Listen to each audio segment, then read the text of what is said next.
여러분 그 사람의 인격을 알 수 있는 기준이 있습니다. 우리가 그 사람의 인격을 알 때 외적으로 드러나는 것들이 있습니다. 그 외부로 드러나는 것이 무엇입니까? 그것은 약속입니다. 약속을 소홀히 여기는 사람은 인격의 성숙도가 떨어지는 사람입니다. 다른 사람과의 시간 약속, 다른 사람과의 돈 약속, 또 다른 사람과의 일 약속, 이 기본적으로 잘 지켜야 되는 것이 약속입니다. 여러분 믿음 생활에도 약속을 소홀히 대하면 안 된다라는 것입니다. 약속은 왜 합니까? 약속은 서로 지키라고 하는 것입니다. 하나님의 약속을 잘 지키는 성도님들이 다 되시기를 주님의 이름으로 축복합니다. 자, 우리 하나님께서 우리에게 무엇을 약속하셨습니까? 자, 15절 말씀 읽습니다. 시작. 그가 내게 간구하니 내가 그에게 응답하리라. 그들이 환난 당할 때 내가 그와 함께하여 그를 건지고 영화롭게 하리라.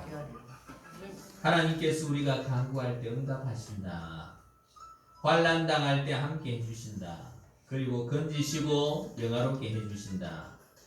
이 말씀은 응답하시는 하나님이시다 말씀하는 겁니다. 환난에서 건져주시는 하나님. 하나님은 우리에게 응답하시는 하나님이시다. 우리를 보시는 하나님, 또 우리의 문제를 해결해 주시는 하나님입니다. 우리가 하나님의 약속을 확인해야 됩니다. 하나님 우리에게 어떤 약속을 하셨는지 우리가 먼저 확인해야 합니다. 약속이 무엇인지 알아야 그 약속을 붙들고 또 믿고 삶 속에서 승리할 수 있는 것입니다. 여러분 이런 말 있잖아요, 그죠? 뭐 자꾸 따지느냐? 따지지 말고 좀 덮어놓고 믿어라. 믿으면 된다. 그런데 이제 우리가 무엇을 믿는지, 또 믿음의 내용이 무엇인지, 또 누구를 믿는지를 우리가 분명히 알아야 한다는 사실입니다. 그래서 이스라엘 백성들은 바알도 좋고 하나님도 좋다 이렇게 생각했습니다. 바알에게 제사 드리고 하나님께도 제사 드렸습니다. 이것은 하나님께서 영적인 간음이다 라고 간주하셨습니다. 그래서 이스라엘 백성들의 제사를 받지 아니하셨습니다. 두 마음을 품는 자를 하나님이 가장 싫어하시는 겁니다. 여러분 부부관계에서도 두 마음을 품으면 그 가정생활이 지속될 수가 없습니다. 사랑의 교회 가니까 이런 표현가 걸려 있었습니다. 하나님께는 전심, 사람에게는 진심. 이런 좋은 표현이죠, 그죠? 하나님께는 전심, 사람에게는 진심.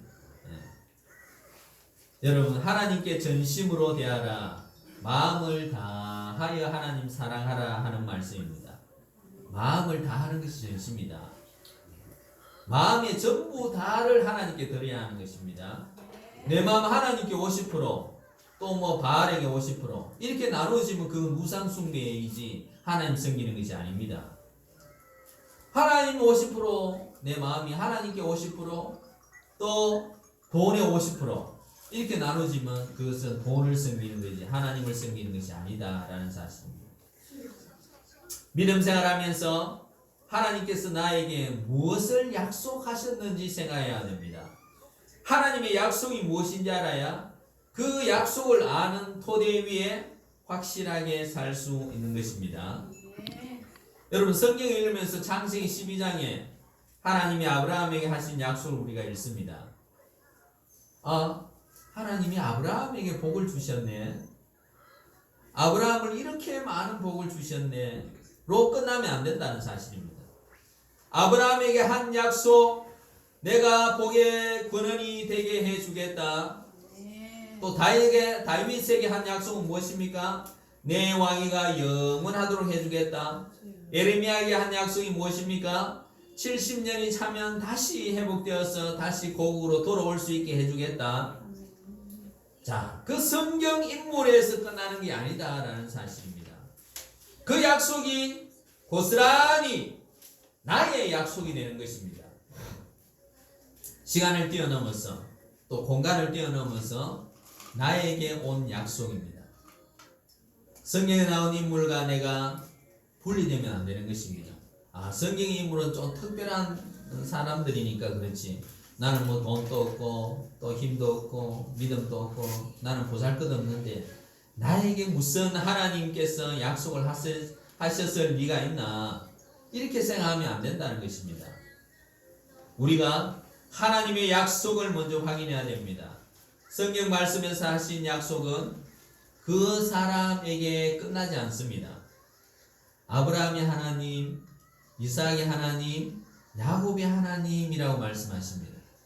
그러니까 아브라함에게 끝나는 하나님이 아니라는 사실입니다. 아브라함에게서 이삭으로, 이삭에서 야곱으로, 야곱에서 쭉 우리까지 이 하나님의 언약, 하나님의 약속이 내려온다는 사실입니다. 자손 대대로 하나님이십니다. 하나님은 나는 알파요 오메가라 이렇게 말씀하시잖아요. 그죠? 알파로 역사를 시작하신 하나님이 오메가, 역사의 마지막까지 함께 하시는 하나님, 그리고 영원토록 하나님이 되신다라는 사실입니다. 그래서 하나님의 약속이 아브라함 당대로 끝나는 것이 아니라 그 약속이 오늘 나에게, 오늘 우리에게까지 이어져 내려오는 것입니다. 그리고 그 약속에 내가 들어가 있다. 나는 약속 안에 있다.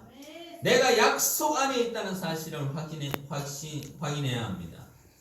여러분, 믿음 생활에서 우리가 무엇을 붙들고 살아야 합니까? 내가 진정으로 붙들어야 할 것이 있습니다. 내가 일평생 붙들고 걸어가야 할 것이 하나님의 약속입니다. 나는 하나님의 약속 속에 있는 존재이다. 이것을 확실히 붙들고 걸어가야 합니다. 여러분, 이현상 목사님 다니엘 기도회 때 간증을 했잖아요. 그죠? 자신은 돈의 산을 붙들고 살았다. 자기 능력이 있으니까.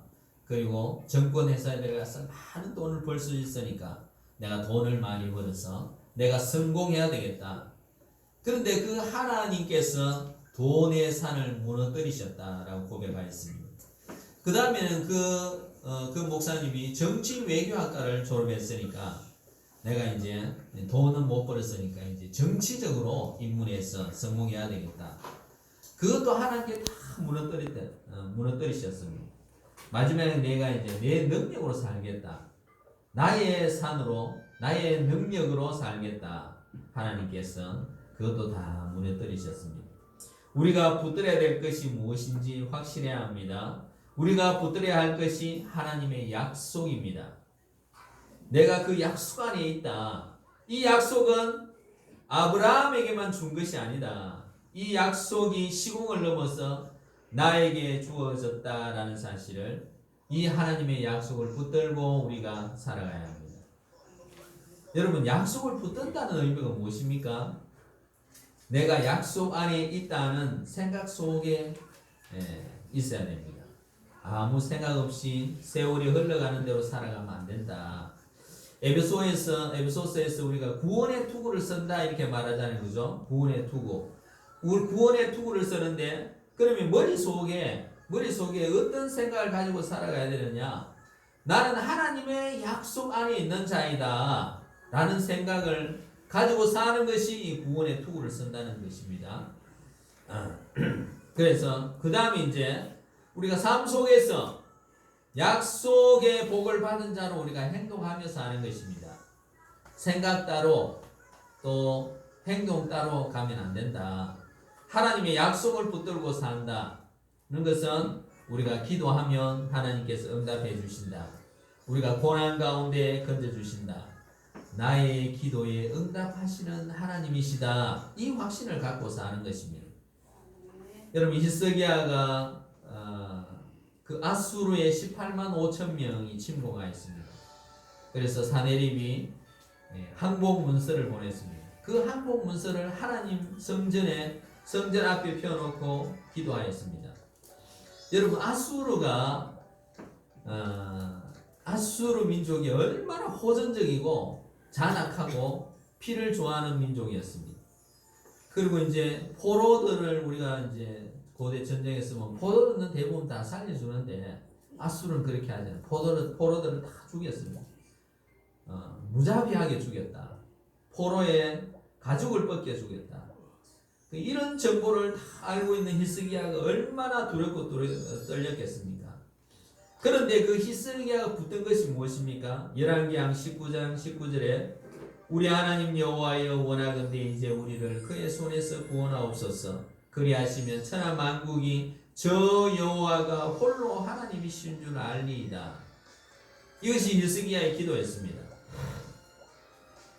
우리를 그의 손에서 구원하옵소서. 그리하시면 천하 만국이 주 여호와가 홀로 하나님이신 줄 알리이다. 자, 히스기야 유대 백성들을 구해주는 것이 하나님이 만국 가운데 하나님이신 줄 알게 되는 사건이 됩니다. 이렇게 고백하는 거예요. 그러니까 유대 백성들이 하나님을 섬기는 백성으로 살고 있기 때문에 그 전쟁에서 유대 백성들을 구해주는 것이 하나님이 홀로 하나님이신 줄 세상 만국이 다 알게 된다는 사실입니다. 고대 전쟁은 이런 국민들 사이에 백성들 사이에 이런 생각입니다. 고대 전쟁은 뭐냐면 신과 신들의 전쟁이다. 내가 섬기는 신과 너가 섬기는 신이 싸워서 만약 이제 전쟁에 졌다면 내가 섬기는 신이 진 겁니다. 그러니까 아수르가 침공했을 때 그 아수르를 다 아수르 손에서 구해주는 것이 천하 만국 가운데 하나님이 홀로 하나님이신 줄 알게 된다라는 사실을 붙들고 기도하였습니다. 그러니까 이제 히스기야는 하나님의 약속을 붙들고 이렇게 기도하는 것입니다. 그리고 하나님께서 천사를 보내서 18만 5천 명의 아수르 군대를 하루아침에 다 멸하셨습니다.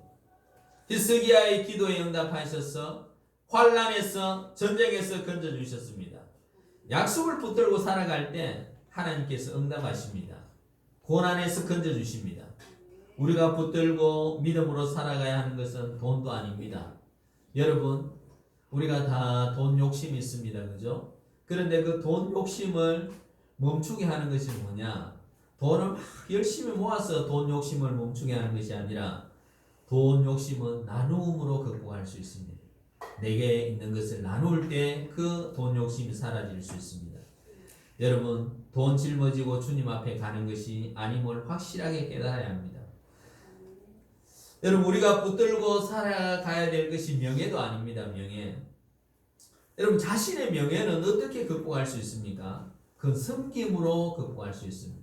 내가 다 섬길 때 내가 높아지고 이려는 마음, 대접받는 마음, 이것이 다 무너지게 되는 것입니다. 여러분, 내 자존심이 있습니다. 내 자존심.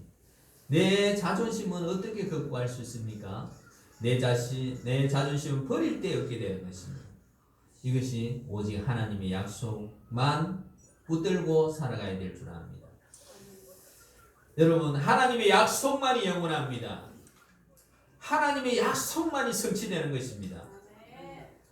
여러분, 우리들이 하나님께서 주신 약속을 붙들고 믿음으로 걸어가야 됩니다. 그러면 하나님께서 나에게 어떤 약속을 주셨는지 우리가 확인해야 합니다. 내가 예수 믿고 하나님 자녀가 되었습니다. 천국을 기업으로 보장받았습니다. 이 약속 안에 누가 있습니까? 이 약속 안에 내가 있다는 사실을 확인하시기 바랍니다. 성경 말씀에서 약된 모든 말씀은 누구에게 주시는 말씀입니까? 나에게 주시는 말씀입니다. 유대인들은 아브라함의 혈통적 자손이라고 늘 자랑하였습니다. 아브라함의 혈통적 자손들이라도 예수님을 믿지 않으면 하나님 나라 백성이 되지 못합니다. 대신 우리들은 아브라함의 영적인 자손들이 됩니다. 예수님을 믿음으로 우리들은 아브라함의 영적인 자손이 된 것입니다.